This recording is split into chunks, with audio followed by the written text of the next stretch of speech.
Here we are back for your fourth and final round. On the left, you got an Affinity player. Anthony Mahczak. And on the right, we have an As Foretold Living End. Is this the mono blue Living End deck? They're usually mono blue. I don't know about this one specifically. All right. I'm trying to think of the possible blue site. Like, there's the Sphinx that cycles for 1 blue. Mm-hmm. And that's the only one I can come up with. There's a lot. Are there a ton of them? Architect's Will. Okay. The Serpent that is hexproof. Okay. So, like, cycling was blue's kind of shtick in that block in Amaket. Sure. So we picked up a lot from that possible. All right. So we're gonna suspend an Ancestral Visions, and here is the start from Affinity. Turn 1 tells you how good the hand was. That Masterpiece Ornithopter. Yeah, man. Making it look good. Holy smokes. How's that for a turn 1? That's not a bad turn 1. It tells me that his hand either is cranial plating or 3 drops, the way that played out. I believe he has a cranial plating in hand and a 3 drop, so. I'm just saying you know, when you're trying to figure out what's going on. Here's a plating. So now he can remand. All right, so it's manded again. All right, so let's get in for 2. Yeah, just gets bash.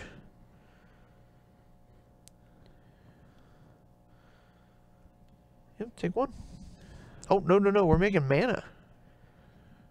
Oh, he's choosing to get a Galvanic Blast. Maybe he sees the writing on the wall and it's like, we need to get some spells in while we can. Sure, I guess that makes sense. And I figure if you assume there's not going to be an opportunity for you to resolve a spell, Galvanic, you know, firing off the Galvanic Blast, or like if you just don't think there's gonna be any targets for it. Yeah, absolutely. Absolutely. All right, so here's 2 mana again. Cranial plating again. How about remand again? How about that? Tag for 2. Yeah, getting this remand resolved, or getting this cranial plating resolved, is an important order of business. If he would have had another land, I definitely would think he would have tried it again on turn 2. But we'll see. Elijah hasn't had a ton of cycling action available to him. Well, he's been kind of locked into doing these remands. Yeah.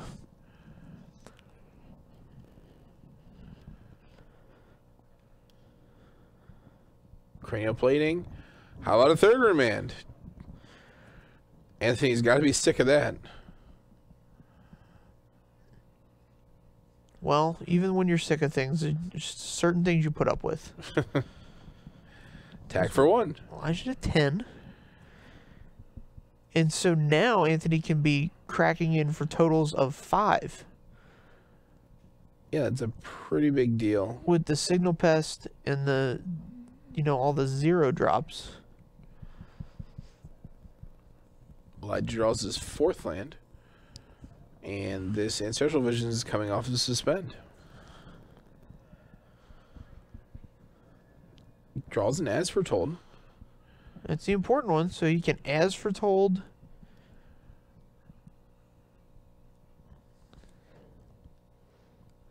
He could play his Living End, I guess.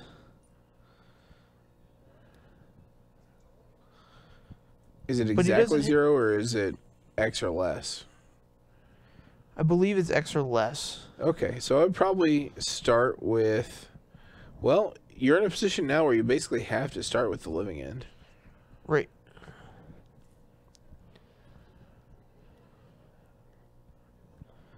So guys down.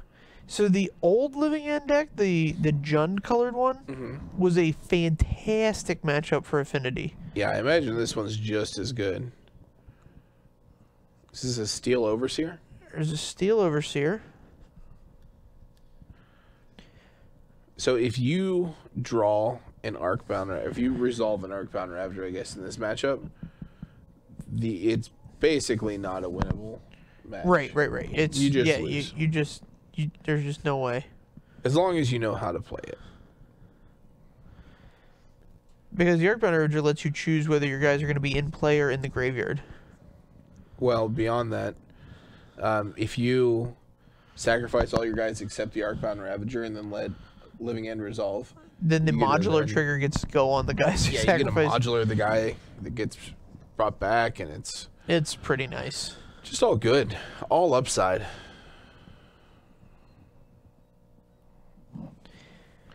May want to try to resolve the Edge Champion here, but Elijah has a lot of open blue sources. Yeah, I don't know what.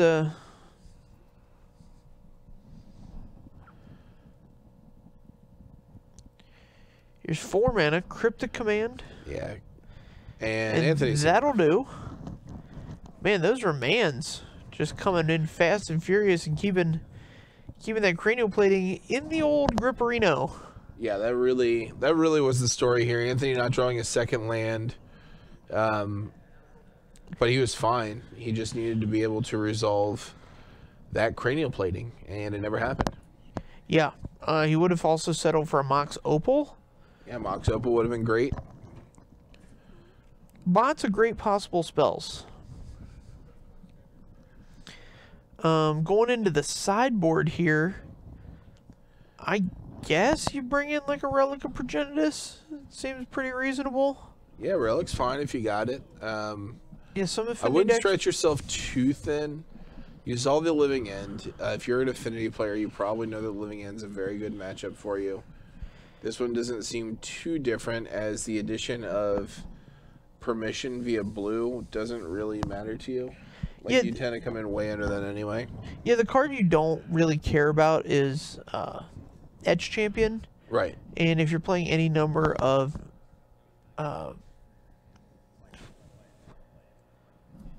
what's the blue guy? Master of Ethereum? Master of Ethereum. I don't know why I couldn't think of him.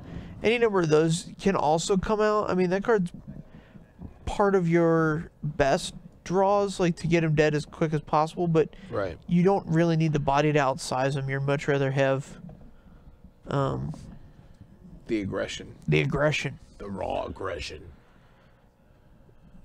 Or just a sideboard card. Sometimes, like if you were to play a Grafdigger's Cage here, card's fine against this deck.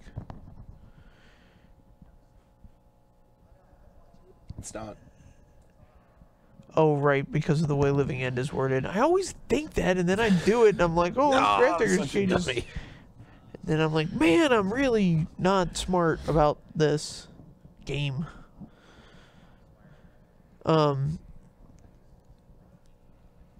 Yeah. So I'm in on sideboard cards instead of those. So however many of those you can take out, that's how much sideboarding I would do. Yeah. So usually, what, 4? Usually have like a playset of one or the other, or 3. Edge Champions, you can range it. Like, I've never seen a list with, like, a good list with, like, less than 2. And I've only registered for one tournament in my life. Right, and it was aggressive. And it worked out. I got paid on that gamble, so. Sure. So 3 is probably the number. Yeah, 3 is typically the number. So you get 3 spots there, and then some decks don't play any Master of Ethereum in favor of other Steel stuff. Overseer usually. Yeah, you go up to usually one or the 4 other Steel there. Overseer. And you can trim them if you want to play like a Spellskite or a Welding Jar. That's a card you would cut for those. Yeah, neither of those cards seem too exciting for me here. Yeah, I agree. I'm just saying, like, when people are putting these lists together. Right. I'm just thinking of 3 cards in a typical Affinity sideboard that I'd be willing to bring in over Etched Champions here. The Relic of Progenitus is definitely one of them. Yep. I'm very happy with that one. I think, Not happy with Grafdigger's Cage. right, Cage is not good here. Cage is not where you want to be. So, like, Aether Grid, probably don't want to be there either. Right, whip players are relevant. Wear Tear could come in here. I like Wear Tear. I play one Wear Tear, one Ray of Reclamation. Sure. Revelation. I'm sorry, Ray of Revelation. So that's a card I might bring in here. So as Foretold, he's getting the value out of it right away. But against your average hands, especially against hands with a Ravager, it's going to require multiple living ends. Yeah, agreed. There's a lot to think about there when you get these two linear strategies, because you don't get many points to insert yourself into there to like get in there and mix it up with them. Right. Yeah, I can definitely see that. It's like you get to take one really good swing at their jaw and that's it. Now, if this was a standard living end deck, I can tell you exactly what we'd be sideboarding in, but it is not standard, so I don't have any idea what his sideboard looks like. I'd imagine there's some ceremonious rejections, as that's become increasingly popular with resurgence of Tron. Yep. And Affinity gets a lot of that splash 8, so I'm fine there. I honestly can't think of anything else that I'd want in there. So that might be it for Elijah, and you don't really want to dilute the deck very much. You still need a bunch of cyclers, you still need your living ends, you still need your As Fortolds. Yep. Absolutely. Alright, so here we go with a much more conservative turn 1. Just a small start this time. I mean, this is still representing 2 damage. It's not nothing. Yeah, there's not enough damage in my book. Definitely not enough damage. Can I have some more damage, please? More damage, please. How about that? That's more damage. This Vault Scourge is where I want to be. Up to 5, 6, 7 damage.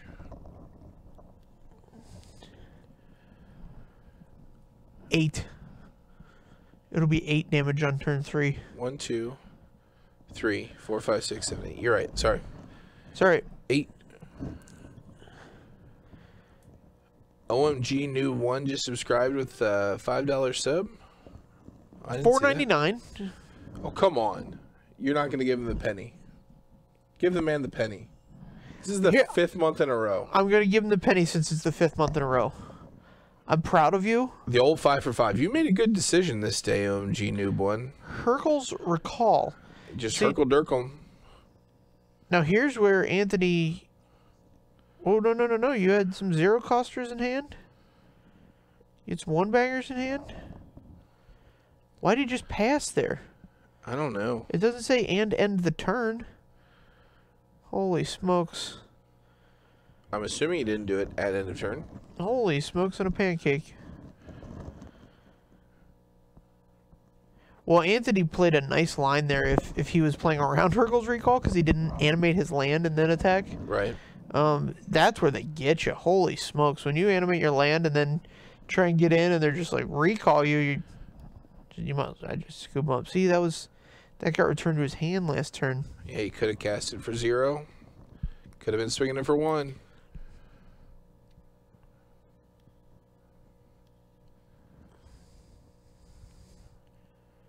And he's got more. I don't know what he's doing.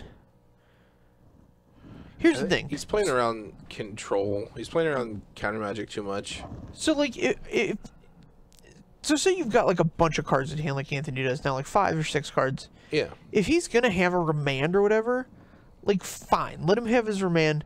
Even if he had a mana leak and he wants to mana leak my Signal Pest or my Vault Scourge, like, go for it. Like, something's going to catch the mana leak. And you would much rather be your Signal Pest or your Vault Scourge than the Ravager that you're going to need to resolve later in the game, or... Yeah, absolutely. You know what I mean? You just have to identify, like, what your premium spells are, and whether or not it's worth it. He's playing way too conservatively here. Yeah, because the longer you let a deck like As Foretold go, the more you're gonna lose. Let's see if he has a mountain here. Looks like he does. I've seen several galvanic blasts. There you go. There's the mountain.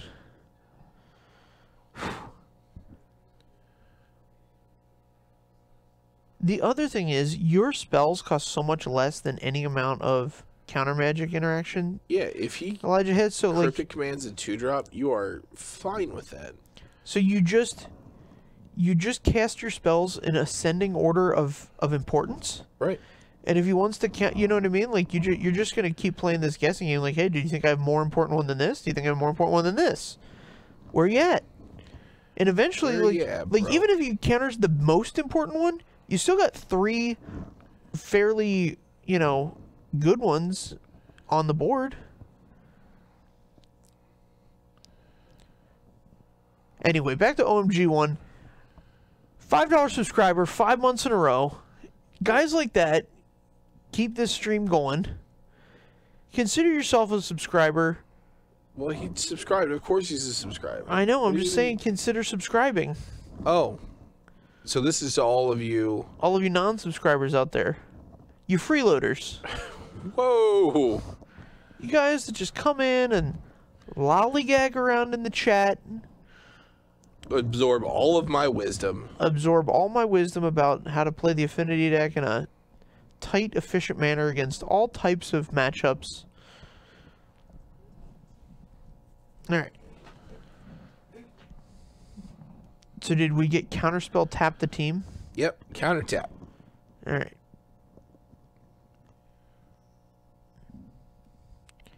If it was the main phase, he could have, he could have made a real tight play here and used one of the creatures to make a black mana. To cast that Vault Scourge, save him a little bit of life. I don't know if that'll ever matter, but like... Well, he could have made a real tight play there and animated Blinkmoth Nexus and attacked. Yeah, I guess you could have tapped both the creatures with the Springleaf Drums. Yeah. And used all the mana to play the Vault Scourge and then get in for one. A wiser man than me once said that Affinity is great at getting 80% of its wins, but you're going to have to try your damnedest to get the last 20% that you need to win a tournament. Lumpy Fiststick says he's going to leave then. And Dutch Boy 1982 says he's proudly freeloading. Well, come on in and freeload. Why are we not attacking with his Vault Scourge? We're not sure. I was a little harsh there. I was a little harsh. I got my heel roll on. I just ran with it. Come on. What are we holding back for? What is this? I'm not sure. Like he's got a man land he can be getting in with. All kinds of things he could be getting in with. It's not the kind of deck you want to chip away at. Yeah, you have to just get him dead. Yeah. And adding things to the board when you could be attacking with manlands is just crazy. Yeah, you're just playing into the namesake card. At least the deck looks nice. Here's a Cryptic Command, tap your team. Draw a card, I'm guessing. So he could add mana in response and then activate Nexus and attack for 1. Yep, that's a possibility. He certainly seems like he's unfamiliar with a lot of these lines. To what Taylor just said, it doesn't seem like he's going to get any of those 10%, but... Yeah, like, you just have to try. Like, it takes a lot of time and a lot of repetitions and a lot of going back and thinking about it. Yeah. As I've found that to be like really important. Like, man, we're having 2 wonderful commentators tell you about it so you can go back and look at it. Be like, yeah, I was so much damage on that table. Here's the other thing that I learned I learned this lesson in Magic, but it has applied to other parts of my life. Yeah. When somebody who's better than you, or even somebody that you think is like the same as you, yeah, like is willing to sit and look at your work and talk about it, and like, you know, even if that person doesn't have the best demeanor, which I mean I can't say I always have like a great, happy, encouraging demeanor about myself. Right. It's worthwhile to listen to that person and be like, okay, these are the things that I need to think about. These are the things that other people are thinking about. Any advice is advice, you know, you should at least take in, and if you have to like noodle around through it to see if it's good advice or not, that's, you know, a different story. But sure, be ready to take advice wherever it comes, is my point, I guess. Elijah not drawing the as foretold. Yeah, he's having a hard time. He's drawing more cryptic commands than as fortolds. All right, let's play a game. Good enough to get him here. All right, let's see how much damage we can do this turn. Activate your man land 2. All right. Oh man, here we go. There you go. Trigger. Oh, we're gonna counter the battle cry trigger. Listen, that's not bad. It saved him what?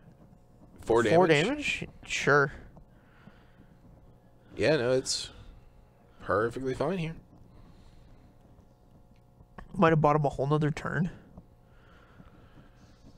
I don't know why he didn't suspend the ancestral last turn. I guess he realizes he's not gonna have enough time to see it come off. Yeah. But now you're just suspending it this turn, so. All right, let's see if Anthony can finish him off. Turn on a manland, maybe.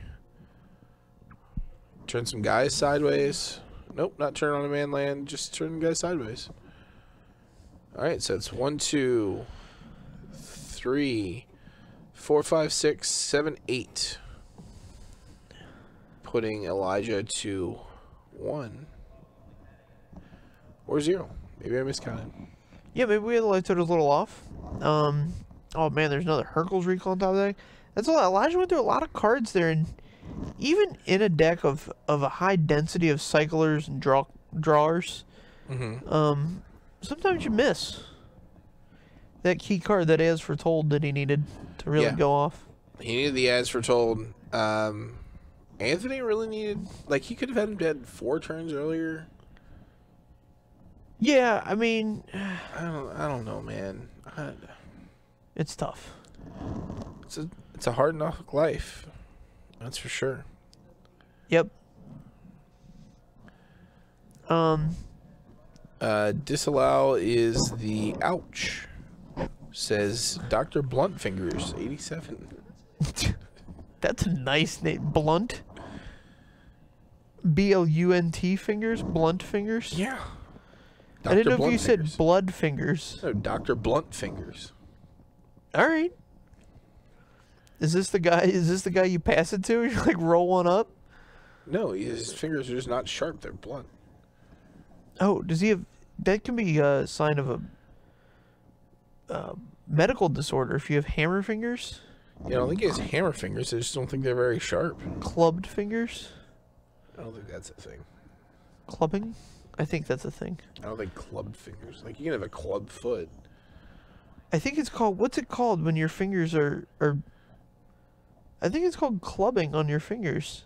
I think I remember this from watching House. Okay. Mr. Flusham, thanks for the follow. Yeah, following along, man. Very timely, because I want to flush everything my co-commentator just said in the toilet, where it belongs. Yeah, Clubbed it's not fingers. very. Get out of here. Get out of here with your clubbed fingers. Get out of here.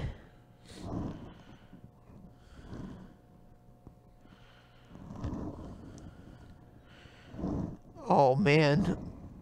Look what the Google search yielded. Clubbed fingers. Clubbed fingers is an actual disorder. I knew I remembered that from House.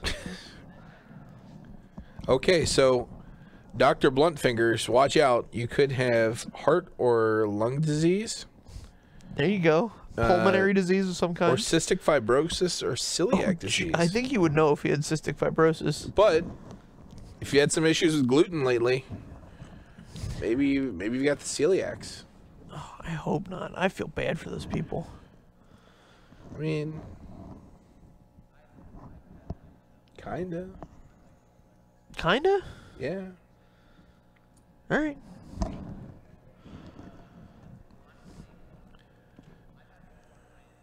Cat in the Abyss says, don't Google medical stuff. No? All right. Why not? Well, Okay, I would never Google a medical thing and then, like, use that information to decide whether or not I'm going to go to a doctor. oh, I would. But if I was just like, I wonder where my pancreas is, like, then I would go. You know what I mean? That's just like a fact of anatomy. Sure. Pancreas is here.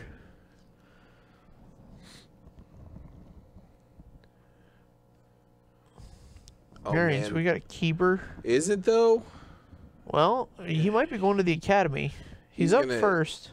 I don't know, man. I don't like this hand. He's got a lot of cyclers. He's got the Spell Pierce, which can be really good on turn 1. He can catch a Mox Opal. Can't catch a Mox Opal. Can't catch a Signal Pest.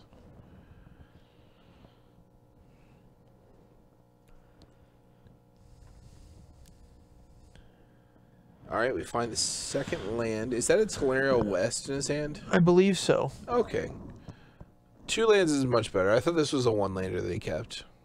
I'm okay with this. How about a rest Here's in the peace? rest in peace. Yeah, Spell Pierce is going to find that one. Rest in peace is aggressive. Yeah, I mean, maybe that's one of his graveyard hate cards, and he... I would not have played it out there. Sure, you want to, you know... Like, so the As Foretold deck can go off on turn 3, but it's not going to be very good. It's not going to be very impressive. It would be impressive here. He's got a lot of creatures. Dr. Bluntfinger says he's gluten-friendly and he loves pizza, which means it must be the heart disease. Yep. Sounds like heart disease to me.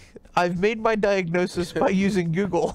By Google and Twitch comments. Which is how all disease should really be diagnosed. Yeah. Crowdsourced.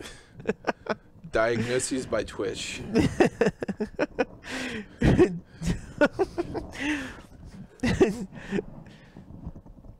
All right, so here's a Mox Opal, a beautiful, beautiful masterpiece Mox Opal. Yeah, very nice looking. Truly lives up to the moniker masterpiece here. Anthony, bro, let's get something on the board here. We got to do something. Fire it off, bro. All right, so now you've got a lot of activity here, Anthony. We got to get aggressive. Got to get some damage in here. Shields are down. Is that a dispatch in hand? Don't know what's going on with that, man. I don't like it, but let's at least get this cranial plating on board, equipped. Yeah, counts for 3 damage, 4 damage if you play the Springleaf Drum. I am on board. And then next turn, you get to fire up your manlands. There you go.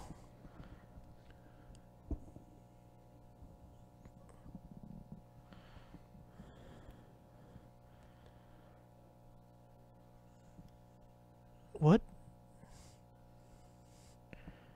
Okay, so he's choosing, instead of playing out the Springleaf Drum here, he's choosing to animate one of his manlands. Probably the wrong call, but here we are. So it's a 5. 4, I believe. 4, you're right, 4. Alright, so there's 4 damage. So let's see if Elijah's got the As Foretold. Doesn't look like it. We're going to have to dig a little bit more. Architect's down. Curator going down. Curator going down. There we go. We got 2 living ends. I think we're up to 3 living ends. That's a lot. Well, I mean, at least then you can do it enough. I wonder where this deck sits on consistency. So the original... Alright, play a Springleaf Drum. Activate both manlands. Both of the... Yeah, both of the non-summoning sick ones.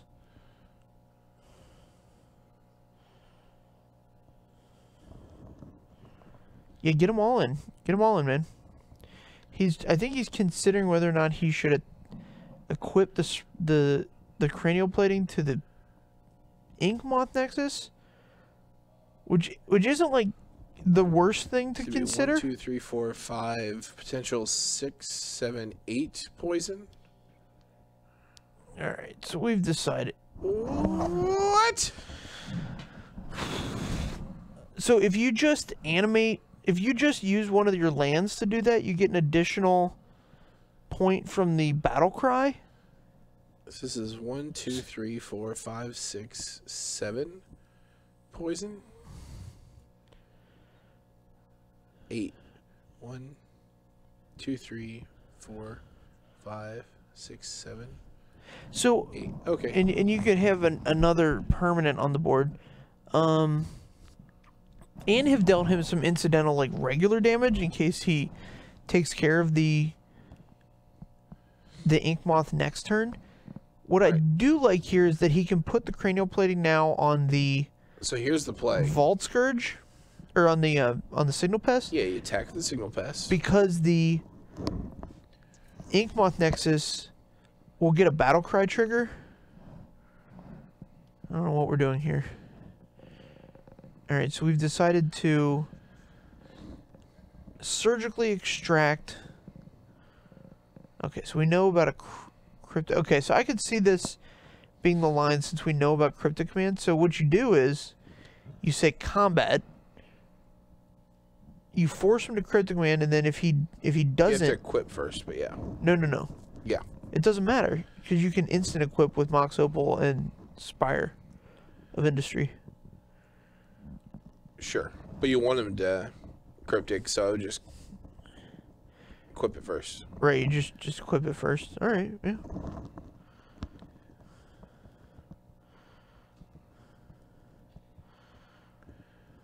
Instead, we are going to do the opposite of that. All right, so this is fine because now he's really required to. All right, so we've tapped the Spire of Industry, so. Oh, see, no, yeah, now we can just do this. So you had to have generated a black mana with the Ink Moth Nexus there in order to instant equip the. So you can still do this? No, you can't. You can by activating your Blink Moth Nexus and then tapping. Oh, using it as the sprinkler, sure. But you have to have the heads up play here and attack with the Signal Pest first.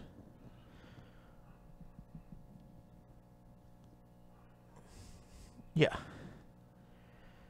There we go. All right. So we got that far. And so now let's animate the other signal, or the other Blink Moth to get some additional damage. 4, 5.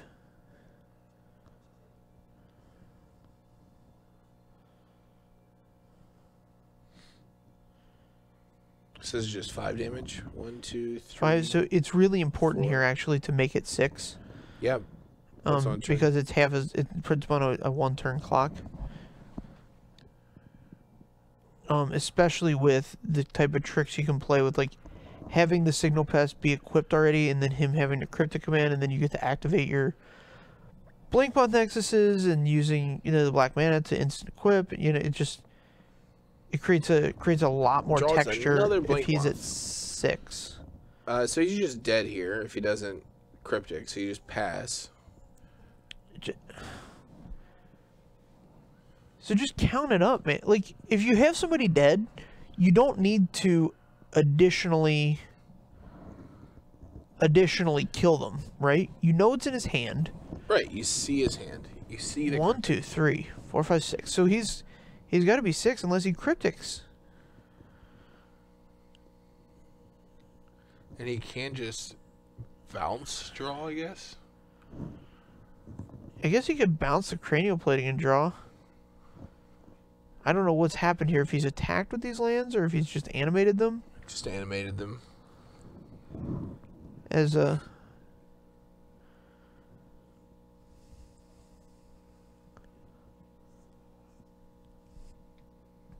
So what should have happened is you just say combat, and then he's either forced to bounce the cranial plating or the Signal Pest. And if he bounces the Signal Pest, you get to animate one of your lands and put a cranial plating on it. You can wait till after attackers are declared to bounce the Signal Pest. Sure. Yeah. Which means that you should have animated one of your blink moths and attacked with it, or the ink moth. I would have definitely done the blank moth. No, you activate the ink moth because he's at 8 poison, and if he lets you declare attackers, you get the battle cry trigger.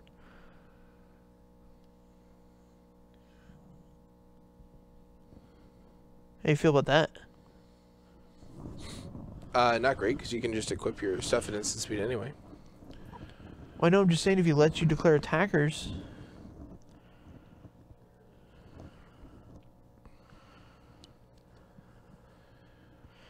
The old Herkadurkles. Man, Elijah's buying all the times here.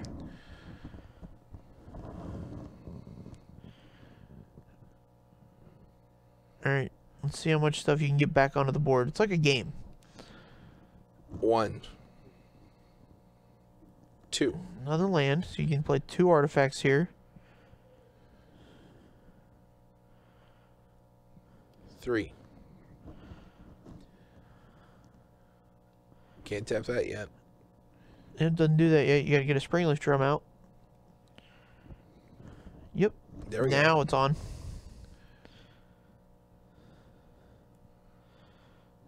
Well, it's Scourge to 15. All right.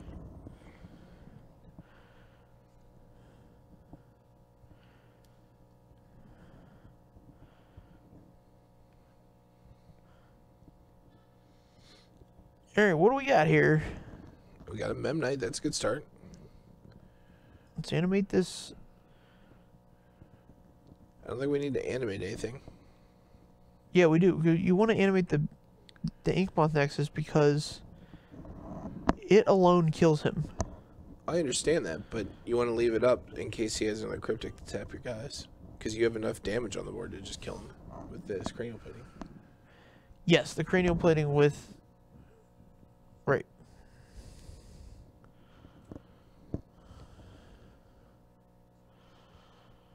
What is he? Does he have another cryptic? Clearly. Clearly another cryptic. Alright. Tap draw.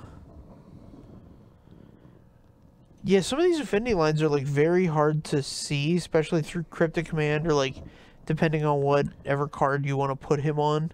Yeah, does he have a second basic? So Is he sometimes just looking for posterity. just looking to make it look good. Yeah. So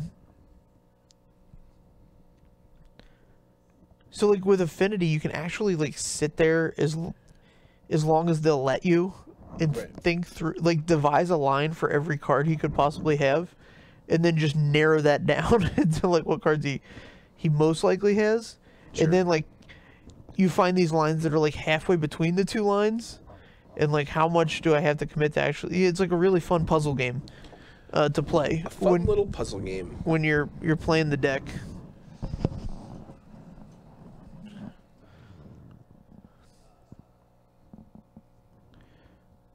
Very interesting. I wonder if there's a technical purpose for this as Foretold deck to be mono blue. I think you just get to run the... Did we equip that cranial plating? No, we did not. Yeah.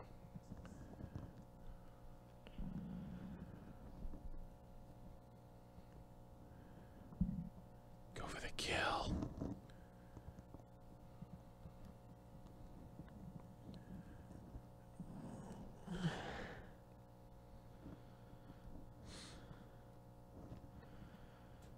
Alright, so Rest in peace is good. Here's a land. if you're going to play the sideboard card, just as a note, I would play it after combat Yeah. so that he can't counter your spell and is tap your this? guy. Yeah, I'm not sure exactly what's going on here. Or he's just trying to get in for 2.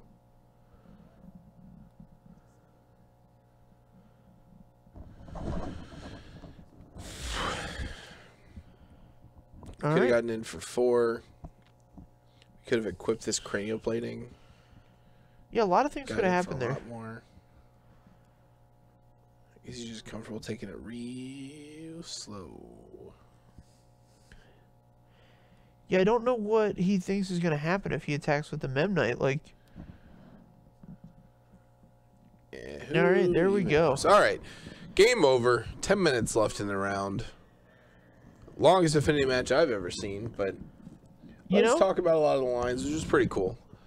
So that'll do it for Tuesday Night Modern, but tomorrow we have Standard.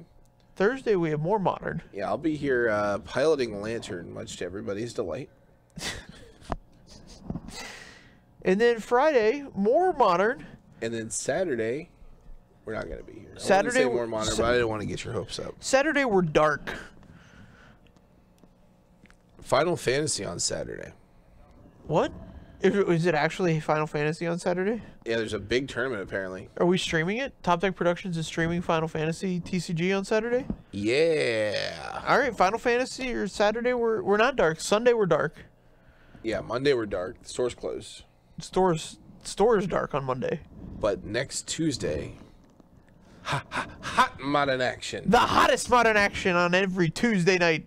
Yes, sir. We'll see you guys then.